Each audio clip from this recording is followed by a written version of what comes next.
Hello, my name is Andy Chadwick and I am the co-founder of a company called Keyword Insights. Today, the title of my talk is Evolving with the SERPs, Search Experience Optimization versus Search Engine Optimization. Now, we're all very familiar with the acronym SEO, Search Engine Optimization, and getting to the top of Google, usually with those, little 10 blue links. Now, I'm asking you today to maybe start thinking differently about SEO. Search engines are going through some pretty dramatic changes, and we as businesses, as SEOs, have to start thinking, and content marketers have to start thinking differently about how we can really get to, I guess, our audience to our websites. SEO in the traditional sense of the word is changing, and I think it's going to be more about search experience optimization. So we'll jump in and go into a bit more detail about it. I'll kick off talking a little bit about who I am first, so you can get some background. And I have tried to position this circle in a quite a creative way. That's about as creative as I can get, so it looks like it's part of my body. But I've been in the industry since 2013. I've worked with startup companies and international organizations, so I've got quite a breadth of experience there. In fact, I had my first startup when I was 25. I grew that to a turnover of about 2.5 million, and that's really how I got into SEO. It wasn't anything to do with SEO. It was a company that sold roller shutters, which is one of the most boring products you can ever sell, by the way. I then went agency side with a business I sold to a friend of mine, and I wanted more experience working with, I guess we call it enterprise clients, so like bigger customers. I wanted to know, if I can do SEO for this small little business, how, like, what sort of SEO, what are SEOs doing for massive sites like Victoria's Secret, HSBC? What on earth could they possibly need SEO for? So I went agency side so that I could learn a bit more about working with these bigger clients who I thought wouldn't need SEO in the first place.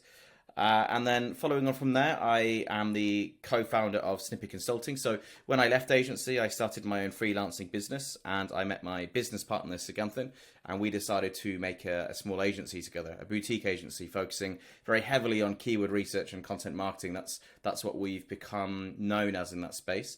And when we were struggling to scale because we had more work than we could take on, we started to develop our own software. And one of that softwares is Keyword Insights, which is now used by companies including eBay and Shopify, to name a few. And Keyword Insights is a SEO SaaS business.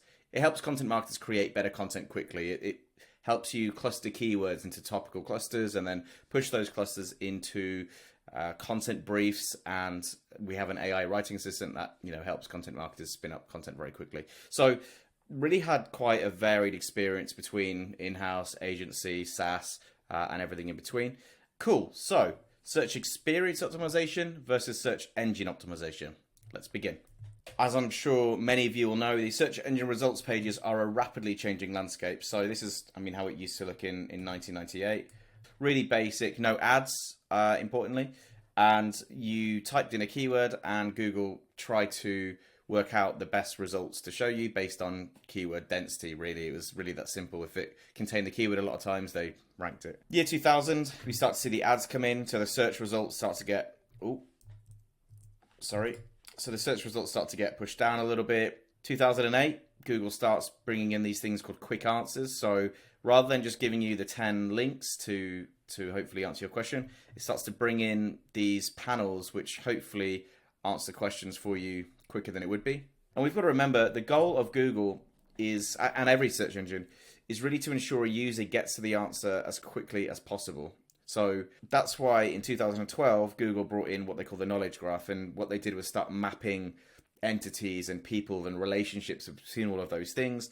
And you start to see these knowledge panels come up in the side. So now when you type in Eiffel Tower, okay, you might get 10 blue links about where it is and what it is and how much it is and whatever. You also get this knowledge panel which brings in so much more information, how busy it is. It links out to various things. It shows other things people search for. It's linking all these entities up. From there, and from 2012 onwards, it's Google's really trying to make it as easy as possible for customers to explore and find the information they're after. So we've got actor carousels, we've got image carousels, we've got these entities. When you type in Barack Obama, it doesn't just show images, it shows his age, it shows them in these really nice cards, so that if with that query, like if I type in Barack Obama, Google doesn't really know what I want. So It used to just give me 10 blue links and I'd scroll down and click the one that I wanted, whether it was a Wikipedia page to learn more about him or whether it was a donation page if I wanted to donate. With a keyword that broad, it doesn't know. Now Google's doing its best to pull in as many cards as possible so that it can help me either get the information I want as quickly as possible or explore and click into more things. Same with the actors. If I type in a film, it gives me all the actors. So I no longer have to go to IMDb to get a list of those actors. Google's putting them straight into the search results for me. You can book flights now as well. If you type in flights to New York, I can book flights straight on the Google page. Jobs. If I search for jobs, they bring job carousels in here. Search engines' main goal is to get the reason they're so successful, the reason Google's so successful is because they give a exceptional user experience. Their aim and what they're being successful at is getting you, the user, as quickly as possible to the answer that you're looking for. This is, of course, a double-edged sword for users and web owners, because for users, I mean, as I've just covered, and it is obvious, for users it's great. Me as a user using Google, I get an answer really quickly. I'm going to keep coming back to Google because it does it better than any other search engines. For web owners and content creators, it's not so great. All the content they've painstakingly created to drive traffic to their website is largely obsolete because the users aren't landing on my website anymore. I can't push people through my funnel. I can't retarget them with a pixel. They're not landing on my site anymore.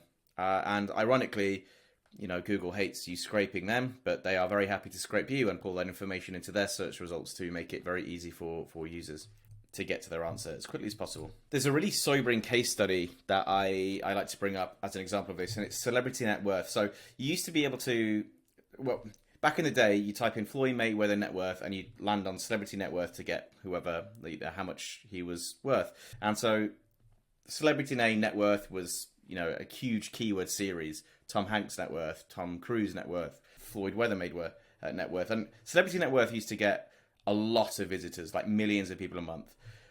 Google actually approached celebrity net worth when they were building up their knowledge graph. Remember, their knowledge graph was in 2012. Google wanted to map all the entities. So Google approached celebrity net worth with an email, and I can bring up the email or send it to anyone who's interested. But the email famously said something along the lines of, and I'm going to paraphrase a little bit, but we're building up this knowledge graph. You've got really good data on these celebrity net worths. We would love to train our website, train our model on your website if you'll let us. And when we pull in the data into the search results, we'll even link back and credit your website. Now, Warner, the owner of Celebrity Net Worth, knew that this wouldn't work because even with a link to his website, he knew most people would not land on his website anymore. So it didn't make any sense for him to have that. Like, why would he just want people to get the results straight there and then not have anyone actually land on his website where he makes his revenue from ads and things? Just didn't make sense. So he said no.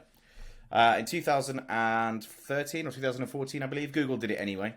And really frustratingly, they didn't even link back to Celebrity Net Worth. There's a different site they're linking to here, but they went ahead and did it anyway. And Celebrity Net Worth in 2016 to 2017 lost 65% of their web traffic, and Warner, the owner of Celebrity Net Worth, had to let go 50% of his staff. So really sobering case study about how Google is getting better for users, but it's not so good for the web owners and the creators who make the content. So the impact on website owners and content creators. So and to just summarize all the slides we've just gone through, over the last 15, 20 years, Google has done the following: introduced more search ads, which has pushed organic results down.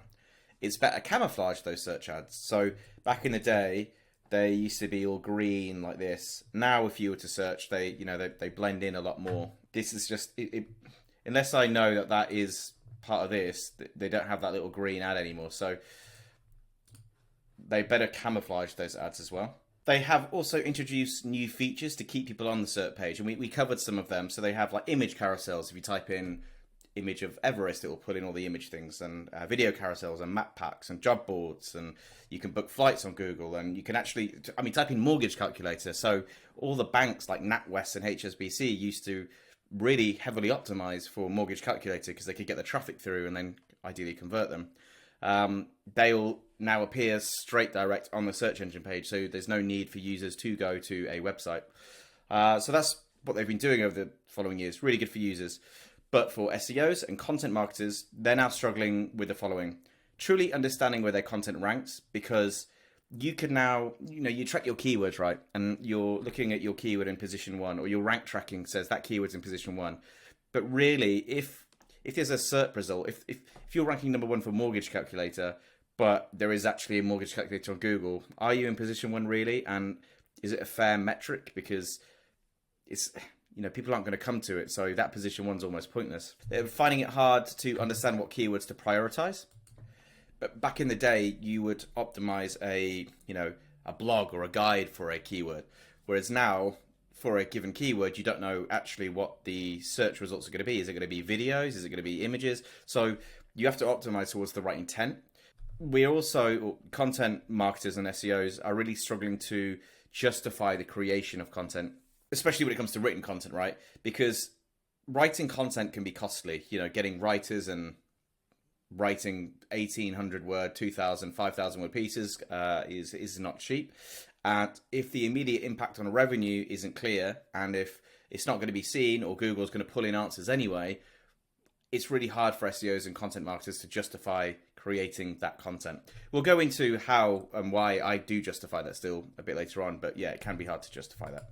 And it could get worse. So you may have already heard about it.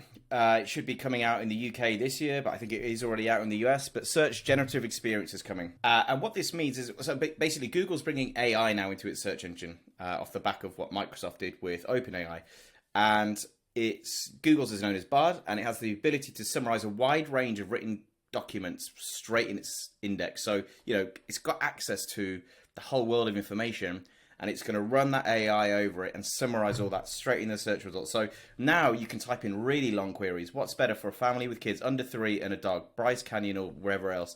And it will scan all of that content and produce a summary here. You can say, and I've tried it, what would be the best type of mountain bike for this specific mountain? And it will analyze all its knowledge it has on that mountain, whether it's rough and steep. And then it will even look at all the bike reviews and then summarize and tell you which bike. So it's going to be less.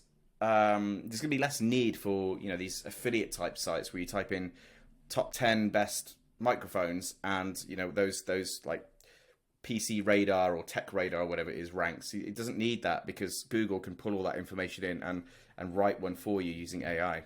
There is some good news though. Early testers have noticed that there is a greater inclination from Google towards including a wider variety of results. So. And this is where we're starting to get to search experience optimization rather than search engine optimization. So when I typed in things to do in New York, we can see that a number of TikTok videos actually rank in the same video carousel as YouTube videos. And that makes sense. It makes sense because to retain users, Google must ensure that its search engine delivers authentic content in preferred formats. So, people, these are 2 trend graphs. So this is Google Trends, and this is from TikTok Trends. And what we noticed was for the keyword things to do in New York, for the keyword bars in London, for the last 5 years on Google Trends, that's been trending downwards. Less people are searching for that on Google. Whereas on TikTok, that keyword is actually trending upwards over the last, I think this is a 3-year graph. Over the last 3 years, it's been trending upwards. Now, people who used to optimize for Google might be thinking there's a declining search trend for it. That obviously isn't the case. The search volume is still there. It's just people are shifting platform. Younger audience perhaps wants something more visual, and TikTok gives you these really nice, quick 30-second, 10 best bars London, bang, bang, bang type formats. And if Google wants to keep people on Google, it has to know that, okay, I can't just try and force YouTube and 10 blue links down their neck. I'm going to have to start bringing in those TikTok videos that people are interested in. So it makes sense. So what do we do? Well, first of all, we approach written content differently. If it's going to be, not as useful, and I'm using the word very carefully because for some queries it still will be. Actually, let me give you an example of that. For the keyword, what to do if my baby's got a migraine, people will still look on Google for that. They want medical journals, medical results, and they'll read about that. But for queries like Best Bars London, it's going to be like TikTok and YouTube. It's going to be more visual. So the query really affects where someone will be looking. I call this 3D intent, and it's something I'll cover in a minute. But if written content is going to become less important generally, so for Best Bars London, you're not going to have the Times magazine anymore with their top 10 London. You don't really want to be spending as long doing it or as much money doing it. I do want to make it clear, do not abandon your written content altogether, because it is good for link building assets. So whatever people say, building links to your website is still key to ranking. It's a very strong sign of authority, and I can't see that going anytime soon. And writing that content does attract links, or at least it gives you some sort of outlet you can build links to quite organically. So definitely still keep writing it. It also helps you become a topical authority. Google sees your website as a corpus of documents. And if there's two suitcase companies and one is also writing about traveling, one just strictly writes about suitcases, and another website is also writing about semantically similar topics like traveling and what to do in these areas, Google's going to crawl, both of them and see the corpus of documents around the one that talks about other things to do with traveling as an authority, or a topical authority anyway, because it's covering more similar things. And it's really hard for Google to do that with video type content, because it can't crawl from link to link and understand what that video is about as easily. So I call this the rising tide effect. If you want to rank product pages, your suitcase pages, you also need all the content to back it up, all interlinking, so that when Google analyzes your site as a whole, he goes, okay, these guys are a topical authority on traveling and suitcases, let's rank their product pages. The rising tide, because everything rises with it. Some people still will rely on it, so some people will read the content, so definitely don't just stop it. And it demonstrates thought leadership, so you can put out white papers and you can flip guides around into tweets or X's, I don't know what you call it anymore, or LinkedIn posts, so it still shows thought leadership. So don't stop doing it. But as I said, we do need to become more streamlined with it. We need to make it more cost effective. So do it right. Embrace AI for more scalable content production. It's a big thing. A lot of people say we shouldn't be using AI for content production. I definitely think you should be. And actually, Keyword Insights has an AI writer built within it. Unlike other AI tools, we have built it in a way that encourages human AI collaboration. We use AI in a writer to help you write quicker, not just spin up, crap, basically. So you still need to include original thoughts and thought leadership ideas. You still need to check it, and don't completely automate it. I'll give you an example of how I use AI. So this is a guide I wrote for Search Engine Journal. Now, this is about 2,500, 3,000 words. It normally would have taken me probably 5 or 6 hours to write this. I used AI and it took me 3 or 4 hours. So the reason it sped it up is it's still all my original ideas, but when I wanted examples like these, I used AI to generate the examples. And when I wanted it to sound better, like sound a bit more intelligent, I just used AI to rewrite it. So use AI, just don't automate the whole thing, and it will speed up your workflow and make content have that better ROI again. It will make it worthwhile doing. This is a big one, so do try to establish 3D intent. I mentioned this earlier. It's this idea of finding another level of intent beyond what we typically classify as intent. So 1D intent, I don't think there's such a thing, but if there was, it's just what is the word. Dog is a dog.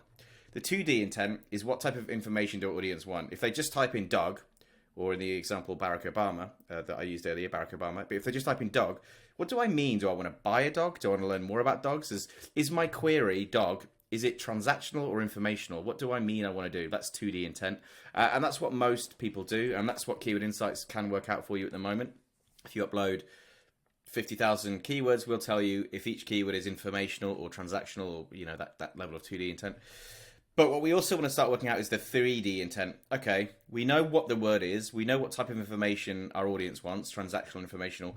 But where does our audience want it? Is it TikTok or is it Google? And that really depends on the person's demographics. It depends on their age, their gender, where they're based.